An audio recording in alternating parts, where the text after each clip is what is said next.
Yeah, well, I've got to be careful putting numbers on this, but from what we saw, we could predict, and we put a gene in, and we could change that whole pattern now. So if I rephrase what you're saying there are specific changes in the cytoskeletal arrangement and causing dynamical changes in the cell that encode somehow metastatic capability that are visible even if you do something as simple as put it on by itself in a plastic dish. Correct, and that's what Don's going to tell you about. But what really amazed us, and let me just end on this because this is the thing that blew my socks off in relation to this question, is if you take a Dunning tumor, which has been around forever, rat, spontaneous rat prostate, and you put this thing under the skin, that tumor will grow to the weight of the rat. So the rat weighs 240, and the tumor weighs 260. It's shy. It's like me. It's lugging this thing. It's happy as hell. It's eating. It doesn't look sick at all, except it's lugging this thing around when it eats. So we go in and remove that big 260-gram tumor, and it grows right back again. So we do that 4 times, so that this 240-gram rat has made a kilogram of this highly anaplastic-looking tumor. Now, if you slip one gene in there that turns on motility, and that's what you're actually seeing, it kills the rat before it gets that big. It spreads throughout the body. Same growth rate, came from the same clone, stable clone. So once the motility is turned on, that's like required. But I don't think in itself sufficient, is that what you said?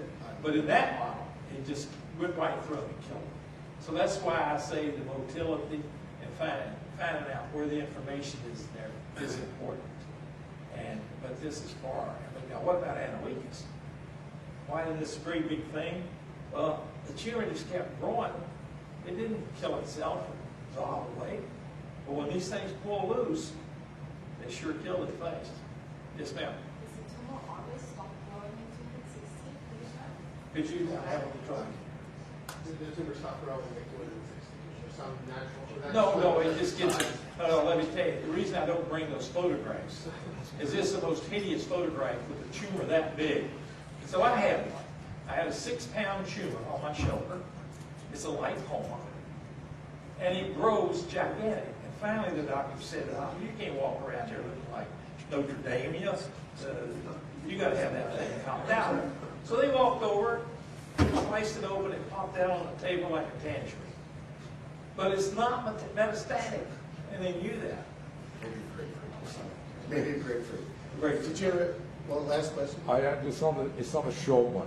I'm happy to do it. It's very much like herbs. So it's a naive philosophical question. I'm a physicist. So in physics, you like to think of level structure and that there are effective degrees of freedom. And the question is, in terms of dealing with cancer, you've actually talked about several levels. That is everything from chromosomal, genetic, to cellular, and so on, even to tissue level. And the question is put in the following form. If I think of Phoenix and what Phoenix represents as a cancer, which many people do on the United States map, and you want to get rid of that, and you want to get rid of that cancer, and that cancer is a dangerous cancer because it grows unboundedly, and it grows with all kinds of dangerous implications for the entire system and what it represents. So how do you attack that?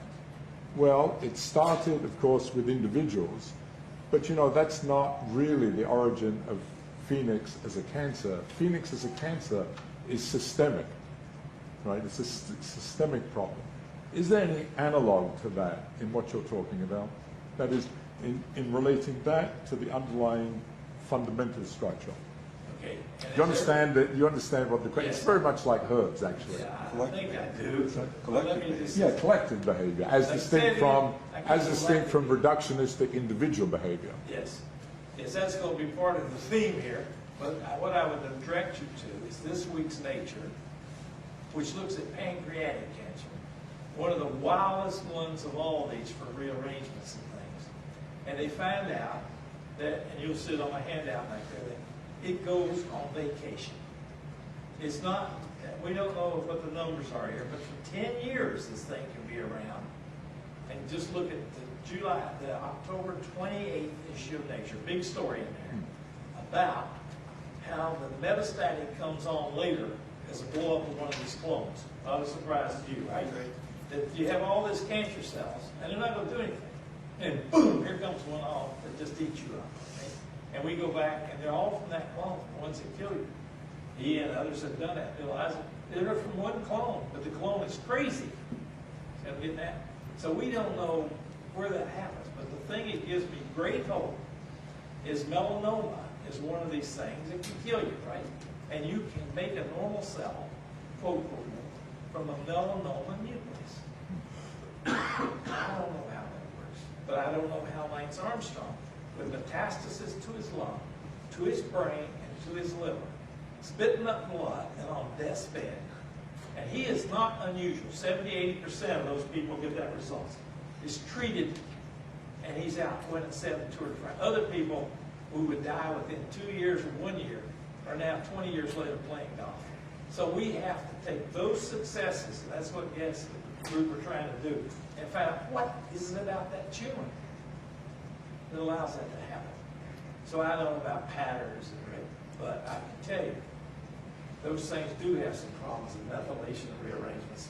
But I'll let you go. Yep, wait, we're only 20 minutes behind, which is what I predicted. Well, you started with 8 minutes behind.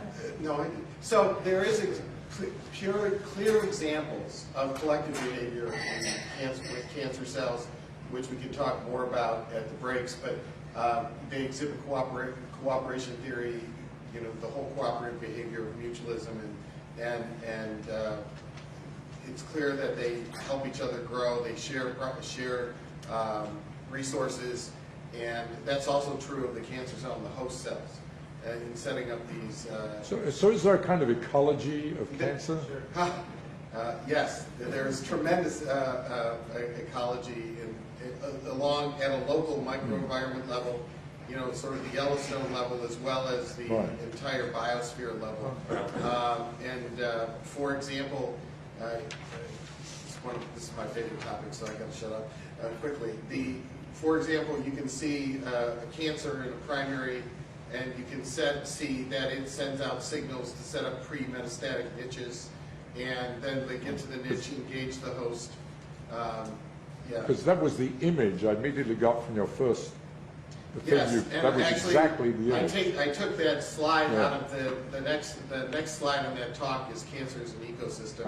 So that's okay. So I can show that. Before I leave, let me just say, when Preston asked me to do this, I said, this is the man, because he has spent his time both at the molecular cell level and at the human level for a long time, and I have not spent any time at the human level on this. So thank you, Don, and I'm going to strip you of the microphone. Next, we're going to hear from Lance Munn from Harvard, and I'll let him introduce his topic.